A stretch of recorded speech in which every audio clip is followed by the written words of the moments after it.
Hello, good morning all of you. My self Manish Kumar. कैसे हो आप सब?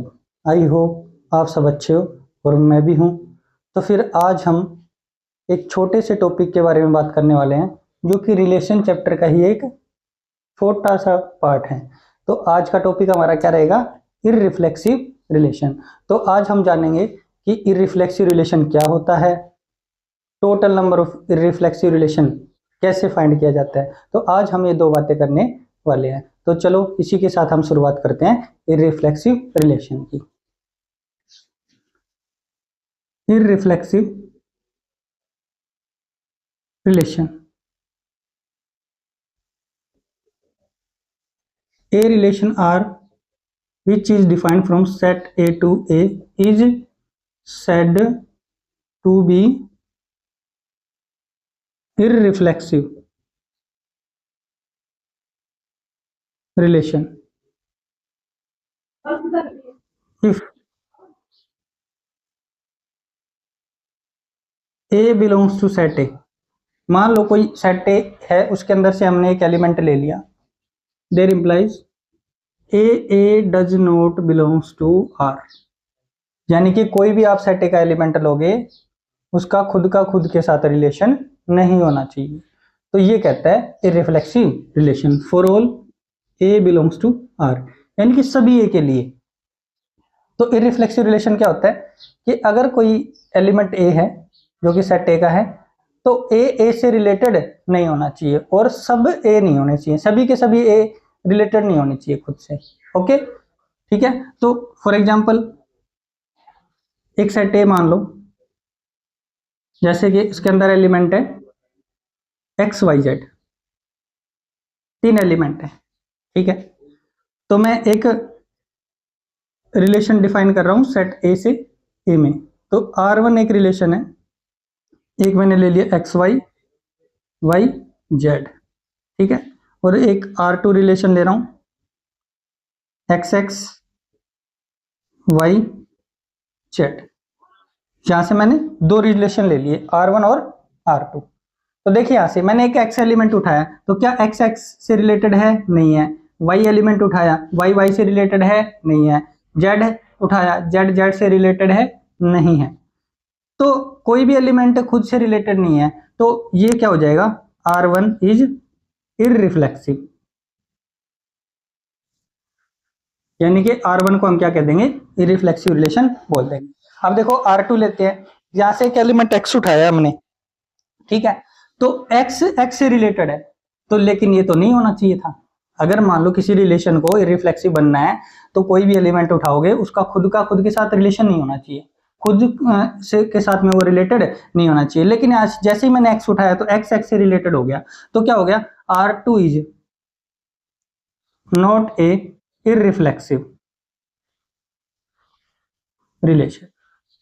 तो R2 क्या हो जाएगा? Irreflexive relation. ओके, समझ में आ गया होगा आप सबको।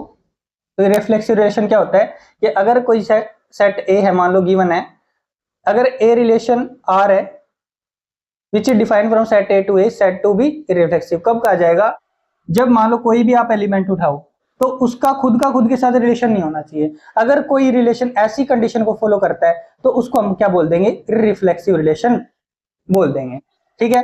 मैंने एग्जांपल लिया, दो एग्जांपल लिए थे R1 और R2, इनके माध्यम से मैंने आपको समझा दिया कि कौन सा रिलेशन इररिफ्लेक्सिव है, कौन सा नहीं है। ओके, ठीक है। आई होप आप सबको ये समझ में आ गया होगा। तो अब इससे आगे हम एक छोटा सा चैप्टर, छोटा सा एक इसी का पार्ट है, total number of irreflexive relation. तो हम क्या निकालेंगे? हम total number of irreflexive relation निकालेंगे।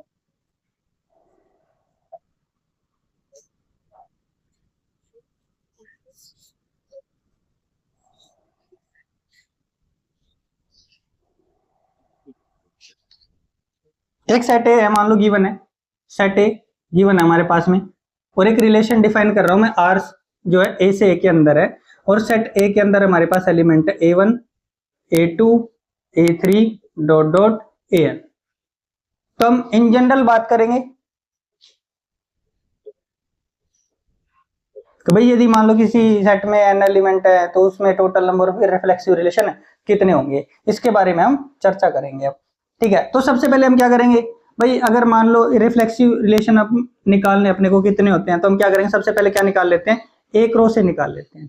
तो मैं इसको मैट्रिक्स की फॉर्म में लिख रहा हूँ, एक रो से को, तो एक रो से निकालेंगे तो क्या आएगा, a1 a1 a1 a2 a1 a3 dot dot a1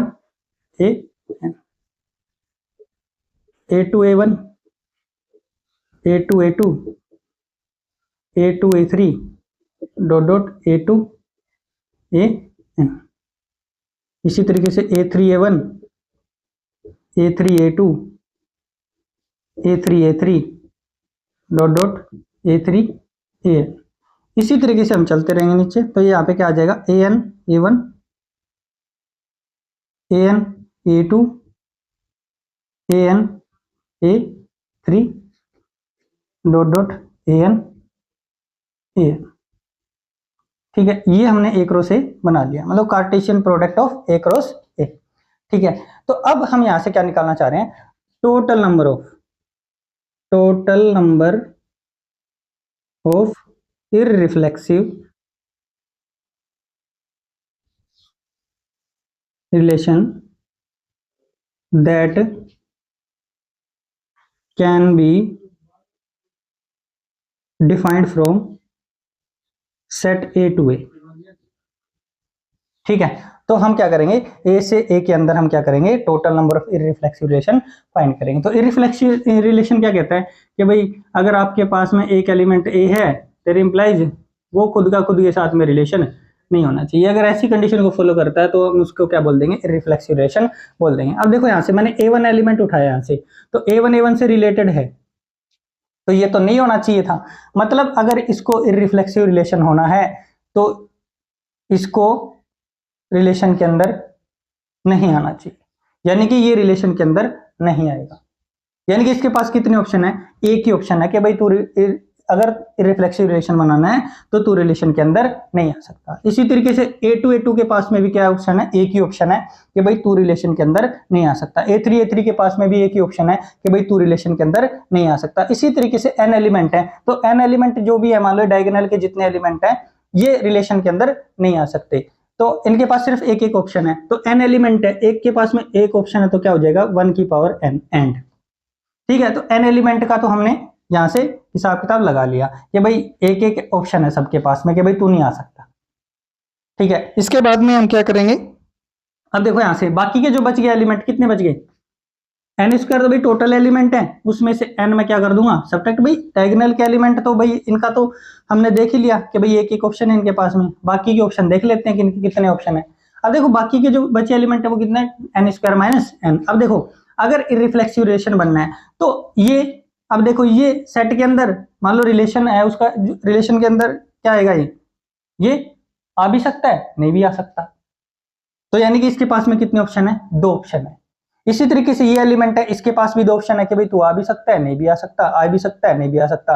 मतलब सबके पास में बाकी के जो n square minus n element बचे हैं उनके पास में 2 ऑप्शन है कि भाई तुम आ भी सकते हो और नहीं भी आ सकते। तो टोटल कितने एलिमेंट बच गए, n स्क्वायर माइनस n। और यदि एक एलिमेंट के पास 2 ऑप्शन है तो n square minus n element के पास में कितने ऑप्शन हो जाएंगे, 2 की power n square minus n option हो जाएंगे। तो यहां से क्या आ जाएगा, 1 की पावर n तो भाई कर दो कितना भी 1 ही होता है, तो ये कितना आ जाएगा 2 की power n square minus n। यानी कि अगर कोई इररिफ्लेक्सिव रिलेशन है तो उसके अंदर total number of irreflexive relation कितने आएंगे, 2 की power n square minus n क्या आएंगे, इसमें टोटल इररिफ्लेक्सिव रिलेशन आएंगे। अब हम एक एग्जांपल के थ्रू समझ लेते हैं कि भाई एक सेट ए है जिसके अंदर 3 एलिमेंट है, मान लो 4 मान लेते हैं। कितने एलिमेंट हैं, 4 एलिमेंट है। ठीक है, और एक रिलेशन डिफाइन किया गया है आर ए से ए के अंदर। ये कह रहा है कि total number of irreflexive relation बता दो कितने आएंगे। तो कितने आएंगे, 2 की power n square minus n आ जाएगा। तो ऐसे कितना आ जाएगा भाई, n की वैल्यू कितनी है 4, तो 2 तो वही पावर में 4 का स्क्वायर करूंगा कितना 16 और माइनस कितना 4, तो कितना आ जाएगा 2 की पावर कितना आ जाएगा 12 आ जाएगा। यानी कि कितने टोटल इररिफ्लेक्सिव रिलेशन बनेंगे 2 की पावर 12 इररिफ्लेक्सिव रिलेशन बन जाएंगे। आई होप आप सबको ये समझ में आ गया होगा कि इररिफ्लेक्सिव रिलेशन क्या होता है और total number of irreflexive relation कितने होते हैं।